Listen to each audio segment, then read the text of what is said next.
Olá, bem-vindo ao Viver Sustentável.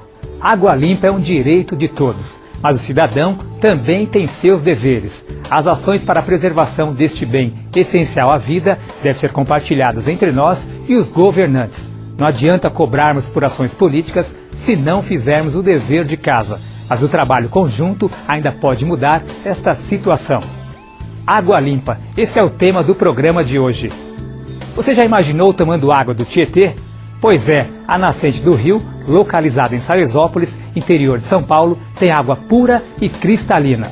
O Tietê é o maior rio do estado de São Paulo e foi um importante caminho para a descoberta do país. Tem 1.136 quilômetros de extensão e uma característica própria: corre para o interior do estado. O rio é famoso por suas águas poluídas, mas essa situação já está sendo revertida com o projeto de despoluição do Tietê, idealizado em 1992 e que ganhou impulso em 1995. Quando nós terminamos a primeira etapa do Tietê, essa situação melhorou. Hoje existem peixes lá, a gente conseguiu identificar um recuo, dessa poluição, a mancha de poluição dentro do rio, em torno de 120 quilômetros, ou seja, tem 120 quilômetros já no rio Tietê que era poluído, que já foi despoluído, isso para o lado do interior. Nós concluímos agora a segunda etapa e a expectativa é que a gente consiga recuar um pouco mais ainda essa mancha, em torno de 40 quilômetros. Então essa percepção no interior a gente consegue identificar. Já na região metropolitana, com essa concentração muito grande, é difícil de se perceber. Mas antes de chegar à cidade de São Paulo, existe um outro Tietê, limpo, cheio de vida, onde é possível beber de sua água. Fica em Salesópolis, berço do rio, a 116 quilômetros da capital. Aqui no Parque da Nascente, esse grupo de moradores da cidade veio conhecer onde nasce o Tietê. O passeio é uma aula de educação ambiental. Em cada trecho do caminho que leva à nascente, o grupo aprende um pouco mais sobre a preservação da natureza. A curiosidade faz com que as pessoas apertem o passo. Em poucos minutos, o Tietê surge entre a mata. Um poço que, apesar de pequeno, brota 3.600 litros de água por hora. Límpido, como os primeiros desbravadores o encontraram. A nascente abriga um ecossistema próprio. Esses bichinhos que se agitam sobre a água são conhecidos como mãe d'água. Eles cumprem duas funções importantes: controlam a proliferação de insetos na mata e não deixam a água ser contaminada. Já os guaruzinhos, esses pequenos peixes que seguem tudo que se movimenta, se alimentam de pólen, folhas e insetos mortos e também contribuem para a limpeza da fonte. O grupo não resiste. Afinal de contas, não é todo dia que se pode experimentar água direto da nascente. Ah, uma delícia, fresquinha, é uma delícia, delícia mesmo. Sinto muito bem, de morar num lugar assim, que a água é pura, água limpinha mesmo, Mas é preciso que os cuidados com as nascentes sejam redobrados. A preservação da cobertura vegetal nas áreas de nascentes é absolutamente fundamental para preservar a quantidade e a qualidade da água aí formada. Esta preservação se dá por dois conjuntos de leis. Leis mandatórias, que são obrigatórias, devem ser cumpridas por todos, e leis de incentivos. As leis mandatórias são aquelas que declaram estas áreas como áreas de preservação ambiental permanente, proíbem qualquer empreendimento que possa causar dano ao ambiente nessas áreas, e são leis que já existem no Brasil há muito tempo. Por outro lado, as leis de incentivos são aquelas que prevêem um pagamento pelos serviços ambientais, pelos serviços prestados pelas florestas, pela cobertura vegetal nessas áreas de nascentes. Isto já existe há muito tempo em diversos países e começa a ser implantado aqui no Brasil. E se você quer tirar dúvidas sobre questões ambientais, como estas, o professor Tami esclarece. Professor Tami, qual a importância das matas ciliares para a preservação dos recursos hídricos? Veja o nome, matas ciliares. Como os cílios que protegem os olhos. E é exatamente isto que acontece. As árvores, ao longo dos cursos d'água, os protegem. De que forma? Em primeiro lugar, as raízes destas árvores dão consistência à terra, diminuindo o assoreamento. Em segundo lugar, essas raízes ajudam no processo de filtração para manter e melhorar a qualidade da água. E em terceiro lugar, como uma barreira para eventuais práticas agrícolas mal conduzidas que possam afetar a qualidade desta água. Professor Tami, o que é gestão compartilhada de bacia e quais são os benefícios? Para enfrentar problemas ambientais, nós temos que atuar concomitantemente em 3 vertentes: legislação, investimentos e gestão. Primeiro, legislação resolve o problema para o futuro. Leis que preservem a natureza não reverte o que já foi degradado. Daí a segunda vertente, investimentos. E quanto mais eu demorar, mais vultosos serão esses investimentos para corrigir situações que degradaram o ambiente. Mas tudo isso ainda é insuficiente. Mesmo que eu tenha leis e faça vultosos investimentos, eu não vou conseguir resultados satisfatórios se eu não tiver a participação, a cogestão de todos os envolvidos no nível da bacia. E é por isso que surge a terceira vertente, gestão compartilhada e conscientização ambiental, para que haja participação, descentralização e integração nas decisões que vão proteger esta bacia. E para enviar perguntas para o professor Mendes Tami, mande e-mail para contato@viversustentável.net. E no próximo bloco vamos conferir uma entrevista com o Dr. Nelton Frederic, diretor de meio ambiente da usina hidrelétrica de Itaipu, responsável pelo projeto Água Boa, uma ação sustentável que beneficia milhares de pessoas no Paraná. O Viver Sustentável pergunta: sabendo que uma pessoa de 70 quilos possui em seu corpo aproximadamente 49 litros de água, qual seria a quantidade ideal de água que ela precisaria repor diariamente em seu organismo? Letra A, meio litro, B, 1 litro, C, 2 litros ou D, 2 litros e meio. A resposta você confere no próximo bloco.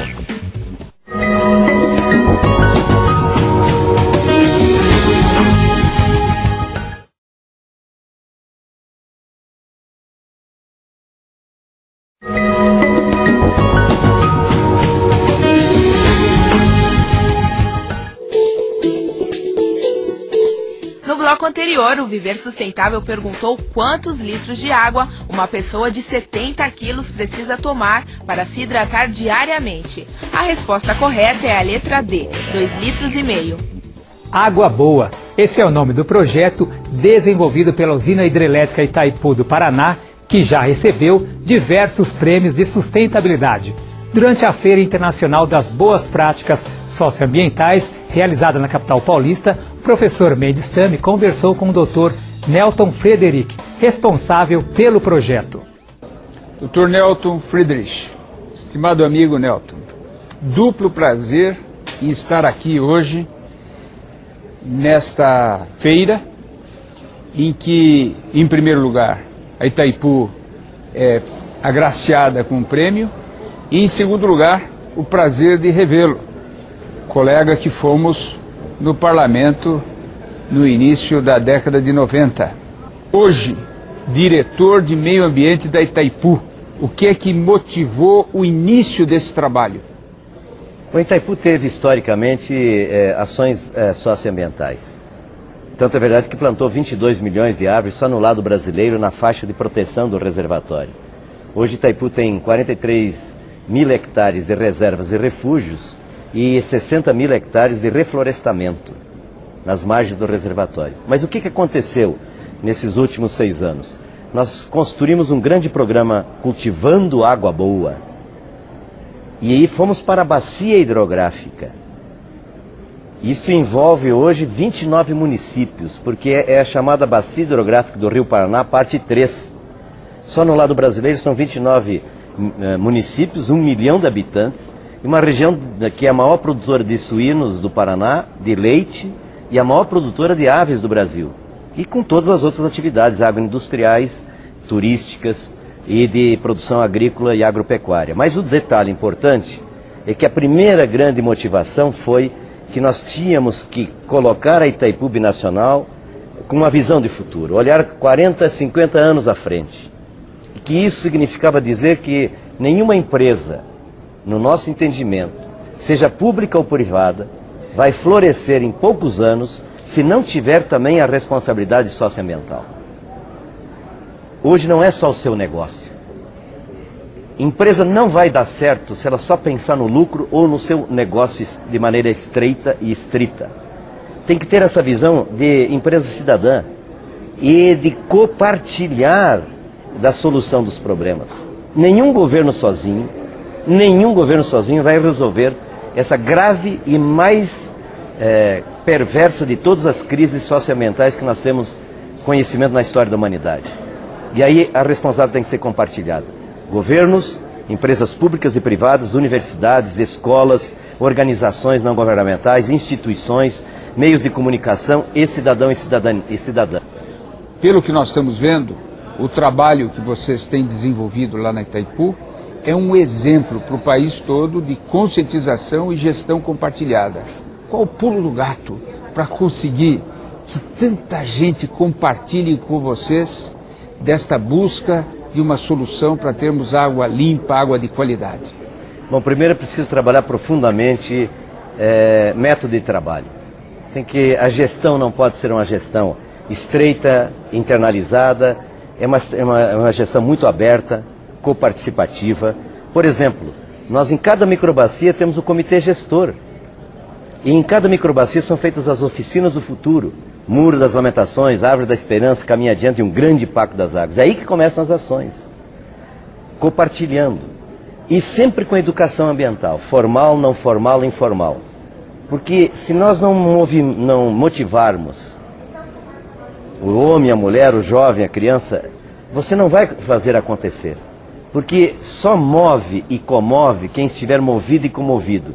Mas se você não conseguir mover e comover, não vai dar certo. Ou viram ações muito imediatas, muito pontuais.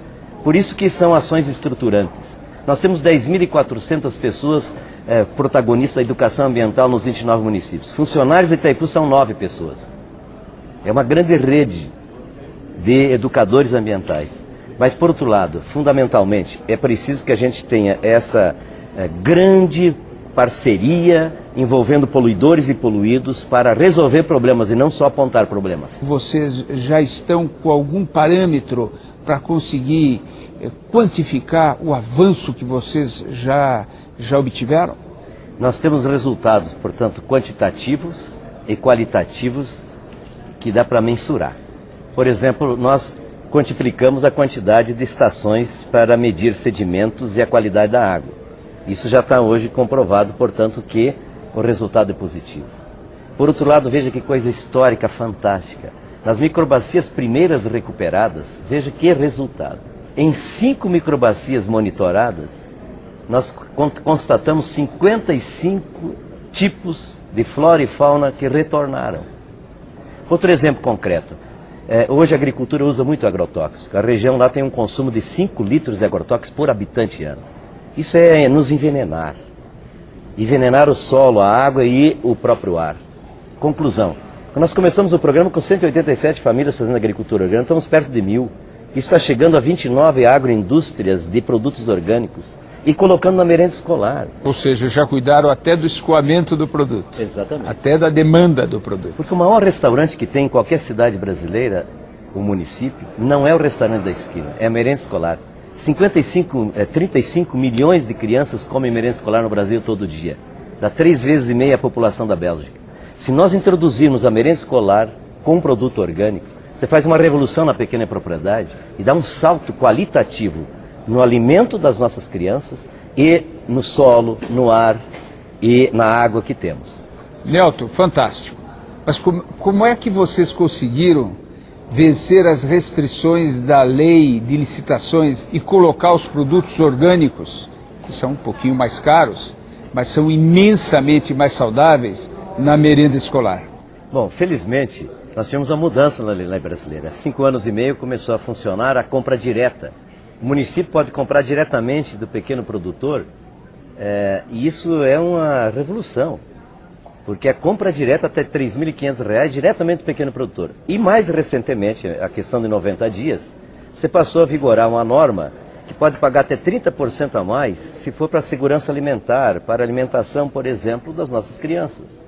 Então você não tem esse impedimento legal. Por outro lado, isso significa mudar a mentalidade, porque se você se alimenta bem, você tem uma saúde melhor, vai gastar menos com problemas de saúde, que ainda não inventaram melhor remédio do que a boa alimentação. E isso fez com que nós fizéssemos também um concurso com todas as merendeiras de todos os municípios. Hoje nós temos, por exemplo, concurso que sai um livro de receitas, pratos saudáveis das merendeiras dos 29 municípios. Este ano nós vamos chegar a 1.200 merendeiros participando do concurso. Isso mexe com quem manipula a alimentação e coloca as merendeiras como protagonistas principais da alimentação nas escolas. O processo de conscientização que vocês lá implantaram é uma transformação de preocupações ambientais em valores. Quando eu transformo preocupações em valores, eu estou incorporando aqueles conceitos ao meu cotidiano. Eu estou mudando o meu comportamento. Como é que vocês estão imaginando que esse processo possa ser estendido em outras cidades do Paraná e do Brasil? Olha, nós já temos até muitas comunidades, etc., procurando observar, até se inspirar. Se você trabalha conceitos, valores, e tem uma metodologia de envolvimento das comunidades, mostrando que, na verdade, todos nós somos corresponsáveis, mas também coautores das mudanças, é possível fazer em qualquer lugar, de qualquer parte do Brasil. Então, porque nós temos que ser a mudança que queremos ver no planeta. E a ninguém é dado o direito da omissão, ou de imaginar que não é com ele o problema. Porque pela primeira vez o que está em jogo é a sobrevivência de todos nós no planeta. Por quem? Por culpa nossa. Nós que geramos isso tudo. E cabe a nós, e o tempo está correndo, fazer a grande mudança. Eu sempre digo, meu grande deputado, amigo e parceiro, nós não temos outro caminho. Ou muda, ou muda. Muito obrigado. Eu agradeço muito. A sua muito participação para nós é um motivo de imensa alegria. Desejamos um imenso sucesso. O seu sucesso é o sucesso de todos nós. Muito obrigado. Muito obrigado. Obrigado pela oportunidade também. Iniciativas como esta colaboram muito para promover um mundo cada vez melhor. E no próximo bloco vamos conferir como funciona o sistema de tratamento de esgoto. Olho vivo, consumidor. 100 anos antes de Cristo, um homem consumia 12 litros de água por dia para satisfazer as suas necessidades. O homem romano aumentou esse consumo para 20 litros diários. Já no século XXI, a média de consumo do brasileiro é de 200 litros por dia, mas algumas pessoas chegam a consumir até 800 litros de água diariamente.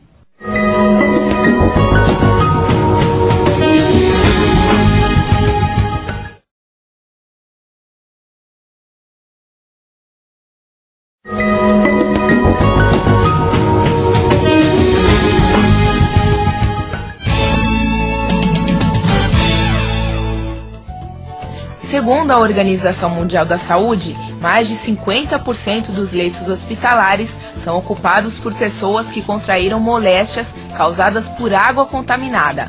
Mais de 25 tipos de doenças estão relacionadas à água. O Viver Sustentável está de volta com o tema Água Limpa. A água que usamos diariamente, seja no banheiro, na cozinha ou na lavanderia, vai direto para o sistema de esgoto. Chegando à estação de tratamento, ela recebe os devidos cuidados antes de ir para o seu destino final. A estação de tratamento de esgoto, localizada em Barueri, interior de São Paulo, atende a uma população de quase 5 milhões de pessoas. Aqui chegam cerca de 820 mil metros cúbicos de esgoto por dia, um volume equivalente a mais de 430 piscinas olímpicas. estação de tratamento do Barueri, ela consiste no tratamento biológico. O principal objetivo dela é separar, né, o líquido do sólido, predominantemente esgotos domésticos e industriais. O sistema de tratamento de esgoto da estação Barueri da Sabesp consiste em 3 fases: a preliminar, a primária e a secundária. Na fase preliminar, todo o esgoto que chega para o tratamento vai para um poço e passa pelo sistema de gradeamento que separa os grandes sólidos, como pedaços de madeira e plástico, da parte líquida. Depois, o esgoto passa pela caixa de areia, onde é tirado o material mais denso, ou seja, mais pesado. Em seguida, o líquido vai para a pré-aeração. Nesta etapa, o esgoto começa a ser desinfetado. A fase seguinte do tratamento de esgoto é chamada primária. Os decantadores fazem a separação dos sólidos que estavam em suspensão na água através da sedimentação. A parte líquida segue para o tanque de aeração, conhecido como o coração da planta. Fornecendo oxigênio, os micro-organismos fazem o trabalho da depuração. Na fase secundária do tratamento acontece a decantação. Aqui ocorre a separação efetiva do sólido e do líquido. E então, a água está boa para ser destinada ao rio Tietê. Parte do efluente líquido, hoje, ele é utilizado internamente, né? É uma água de reuso, ele passa por um pré-tratamento e é utilizada internamente e fornecida para as prefeituras, né? Como água de reuso, lavagem de ruas, regas de jardins. As 3 fases, preliminar, primária e secundária, têm como foco o tratamento da parte líquida do esgoto, mas durante o processo são gerados resíduos sólidos. O lodo que sobra do processo vai para um aterro sanitário. A estação de tratamento de Barueri, ela atende uma população de 4,7 milhões de pessoas, né? E com a expansão prevista para 2015, passará para aproximadamente 7 milhões de habitantes.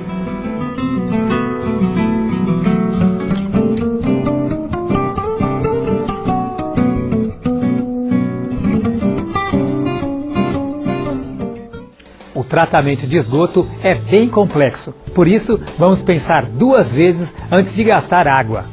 Confira agora mais perguntas da população. Tami, como funciona a cobrança pelo mau uso da água? A cobrança pelo uso da água se baseia em 2 princípios: princípio usuário-pagador e princípio poluidor-pagador. Dentro do princípio usuário-pagador, a cobrança é quase irrisória, ou seja, aquela pessoa ou aquela empresa que capta a água, mas a devolve em boas condições, em iguais ou até em melhores condições do que captou, nada paga, ou paga um valor apenas simbólico. Situação completamente diferente é a cobrança pelo mau uso da água, a cobrança daquele que polui, dentro do princípio poluidor-pagador.